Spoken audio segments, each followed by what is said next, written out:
რაღაცა კუთხით ამერიკელებმა ამ ოპერაციით თავისი შესაძლებლობების ალგორითმი და ლოგიკა ასწავლეს ირანელებს.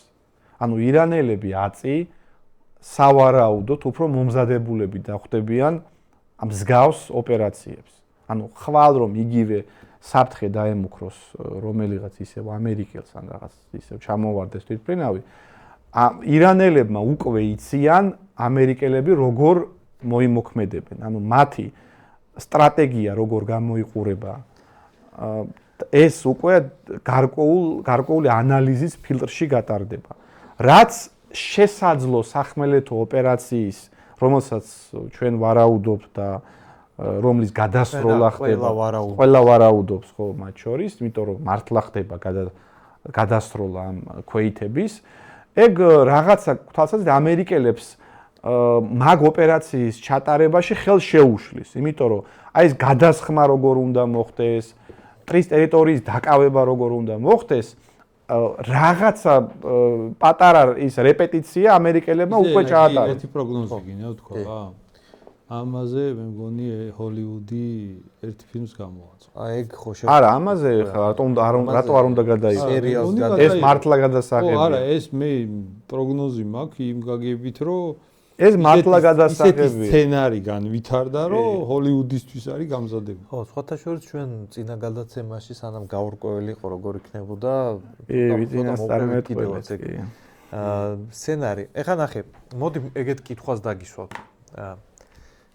რანაირადაც რეაგირება მოახდინა ამერიკულმა მხარემ ამ ერთი პილოტის გამოყვანის ოპერაციის კუთხით. მაგრამ სახმელეთო ფართომასშტაბიანი სადესანტო ოპერაციის ალბათობა გაზარდა თუ შეამცირა? ანუ რანაირადაც რეაგირებდა უფრო დიდი ალბათობაა რომ განხორციელდეს თუ ნაკლები. ნუ დანაკარგებით თუ იმსჯელებთ. ზოგადად გამოაჩინა ის რომ ცუდი აზრია სახმელეთო ოპერაცია. მე ამას რატო დანაკარგები თუ იმში. გეტყვით რატო ვკითხულობ. ნახეთ, თუ ერთი პილოტის გადარჩენა არ გადარჩენაზე ამხელა რესურსი, ამდენი ტექნიკა და პერსონალი ხარჯება იმისთვის, რომ ეგ ერთი ადამიანი გამოიყვანო, ხო?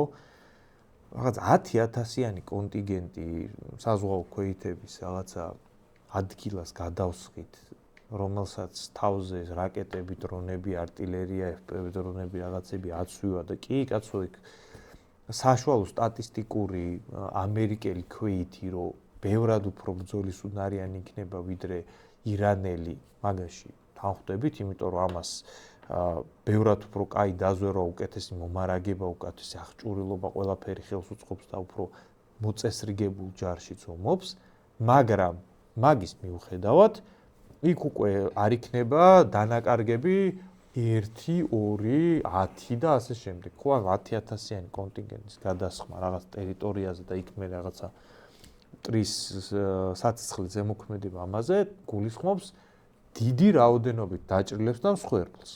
ამიტომ იგივე კითხვა არის, თუ ამერიკული საზოგადოება კარგად ვერ აიტანდა ამ ერთი პილოტის თემას, რამდენად გარისკავს ტრამპი, რომ რამდენიმე ასეული კუბო ჩავიდეს ამერიკაში არჩევნების წინ. ეხლა შუალედური არჩევნები უნდა იყოს სენატის და წარმომადგენელთა პალატის კუთხით და აი ეგ სურათი ტრამპისთვის, რომ უკვე რაღაც თვითმფრინავებიდან მასიურად ჩამოაქვთ გარდაცვლილი ამერიკელების ასე თქვა ცხედრები ძალიან არ აწყობს.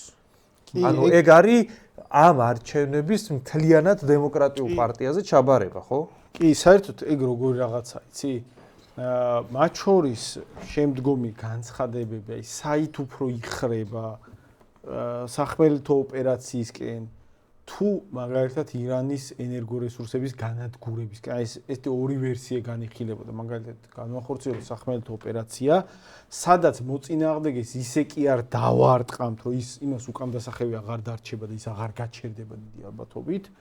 ან ეს გავაკეთოთ, ან უფრო მაღალ რადიკალიზაციაზე წავიდეთ, ისე გაუნადგუროთ ყველაფერი, რომ ის უკან აღარ დაიხევს, ხო? ეს ორი ვერსია განიხილებოდა. საერთოდ მაყურებელი რო უყურებს ხშირ შემთხვევაში საკუთარი რაღაცა პოზიციების სურვილები სრულ სურათს აკარგინებს ხოლმე, გესმის? რა თქმა უნდა, ეს იყო ძალიან გაბედული და აღალი ტექნიკური უპირატესობის დემონსტრაციის ოპერაცია, კონკრეტულად ოპერაცია, მაგრამ ჯამურად ეხლა აი რო წარმოვიდგინოთ სურათი პირიქით, აი მაგალითად რო ავიღოთ, რომ უკრაინას ჩამოეგდო რუსეთისთვის თვითფრინავი F-35 ის ჩავარდნილიყო სადღაც სიღრმეში და ამის გადასარჩენა ჯამურად ტრიალში რუსეთს დაეკარგა 10-12 თვითფრინავი ერთი პილოტის გადასარჩენად. ნუ ეხლა ყველა იტყოდა რომ დიდი დანაკარგი მიედგა რუსეთს, ხო? ანუ ბევრი რაღაცები დაკარგა. ეგრე აღიქვავენ ეხლა ამერიკელები, რომ ეხლა მოწინააღმდეგე თლად განადგურებული არ არის, მაზიანებს ერთი იმის გამოყვანას თუ ჭირდება, მაგრამ არა, მოწინააღმდეგე განადგურებული კი არა, მოწინააღმდეგე დარტყმა მოგაყენა და თლად ვერ მოკლა, ის დაჭრილი გამოიყვანა. ანუ რეალურად ეგ დაჭრილი გამოიყვანა და თან დიდ დანაკარგებს იღებ. ეხლა იქ ბევრი ხალხი რო შეიყვანო, კიდე უფრო დიდი რისკები გელოდება, ხო? ეხლა მართლა დიდი ოპერაცია სახმელეთო დაიწყე, თუ ეხლა ასეთი მტკივნეულია შენთვის ერთი პილოტის ტყვედ ჩავარდა, იქ შეიძლება ბევრი ჩავარდეს მერე ტყვედ. ვიღაცებს კადრები დაიდება, FPV დრონები რო ეცემა მართლა და ამ ფონზე ტრამპი აკეთებს გადავიდეთ მართლა განცხადებას, რომელიც ერთ განცხადებას არა. სახმელეთოსგან რა დაბომბვებზე გადახრას მოდი კორექტულად აღწეროთ, საერთოდ რა დინამიკით ხდებოდა ამ განცხადებების გაკეთება. ჯერ გამოვიდა და 48 საათი მიცა ირანს, რომ გახსენეთ სრუტე თორე აგიფეთქებთ თქვენს ენერგო ობიექტებს. სხვათა შორის ამერიკის შიგნით ახლა ცოტა წინ ვასწრებ და საკმაოდ აქტიურად განიხილება ერთი მომენტი. ტრამპის განცხადება, რომ მე დავარტყავ ხიდებს და ენერგო ობიექტებს, ანუ საიდანაც დენი მიეწოდება ჩვეულებრივ ხალხს, ხო? მაგაზე ამერიკის შიგნით დემოკრატები მე აქტიურად უტევენ ტრამპს, რომ ამერიკული კანონმდებლობით სამოქალაქო ობიექტებზე მიზანმიმართული შეტევა ეგ ომის დანაშაულიაო და შენ რასაც ამბობო ამერიკული კანონმდებლობით ეგ ომის დანაშაულია, მაგის გაკეთება არ შეიძლებაო. ნუ მან მეორე თემა არის, რომ სხვა ომებში იგივეს რო აკეთებდნენ, იქ არავის არ დიდად არ ახსოვდა ეგ ომის დანაშაული არის თუ არა, მაგრამ ნუ ლეგალური კუთხით ახლა კაი შეტევის თემა ხელში ჩაუვარდათ.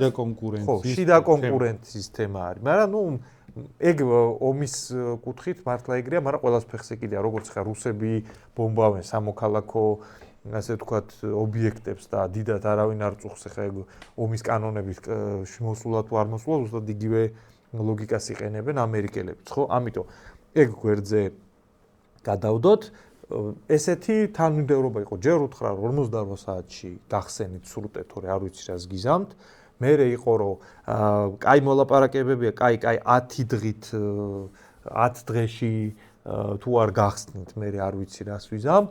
ეგ 10 დღე ეხა იწურებოდა და ნუ კიდე ერთი დაამატა ტრამპა რაღაცა აი შემდეგ დღეს თუ არ გახსნით არ ვიცი რას ვიზამ და ეს ტონი ნელ-ნელა იძაბებოდა და ბოლო ტრამპის განცხადება ამ თემასთან მიმართებაში ახლა შოთა საქ ეკრანზე და აი ჩვენ ეს უნდა წავიკითხოთ და ცოტაც არ გაფრთხილებ რომ ჩვენი აქ არაფერი არ არის სტილი იქნება დაცული ამერიკის შეერთებული შტატების პრეზიდენტმა როგორც დაწერა მაგას გითარგმნით მარტო თუ შეიძლება გამოიტანოს ეს არის ქართულად ჟღერს შემდეგნაირად სამშაბათს იქნება ენერგო რესურსების დღე, ხიდების დღე, ყველაფერი ირანში განადგურდება.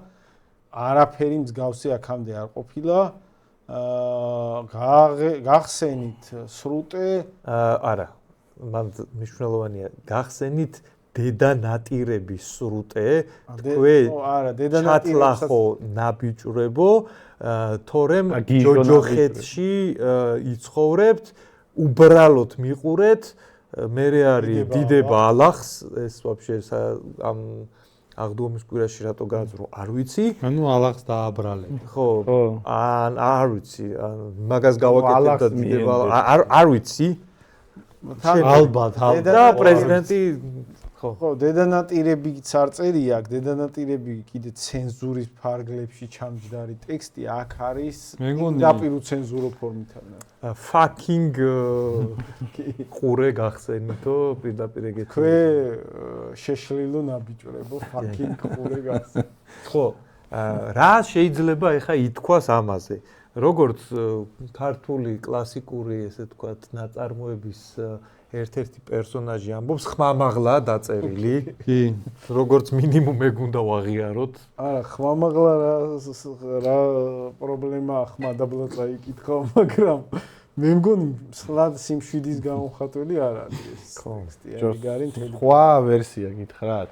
ხურეთ.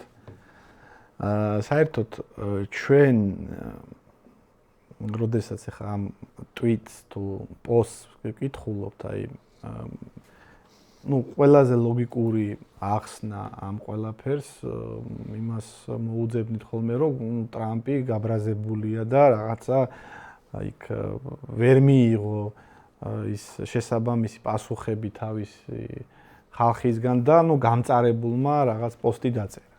და ტრამპს უყვარს ხოლმე მას მე როგორც ხვდები ეს არ ყავს აი ხალხი რომელიც ტექსტს უწერს, რომელიც სტილისტურად უსწორებს, რაღაც ლოგიკას, ანუ ჩვეულებრივად რაც თავში მოსდის ხოლმე, ეგრევე დაწერს. ბოდიში ჩაგეჭრები. აი მე მგონი ეგეთი ადამიანი ყავს, როცა რაღაცა ისეთია დაწერე, ეუბნება რომ ეს დაწერე და ის წერს, მაგრამ არის ხოლმე რაღაცა მომენტები, რომ მომეცი აქ მე თვითონ და დავწერო და მაშინ ესეთი რაღაცა. მე მგონია რომ მომეცკია ჯიბეში უზევს და ძილის წინს დაწერო. ვიდეო როგორ აწერინებს. აი ესე ვიღაცა ხალია, რომელსაც ეს კარნახობს, აი ხლა აქ დაწერე ეს და ის ეგრევე იქვე კრიფავს.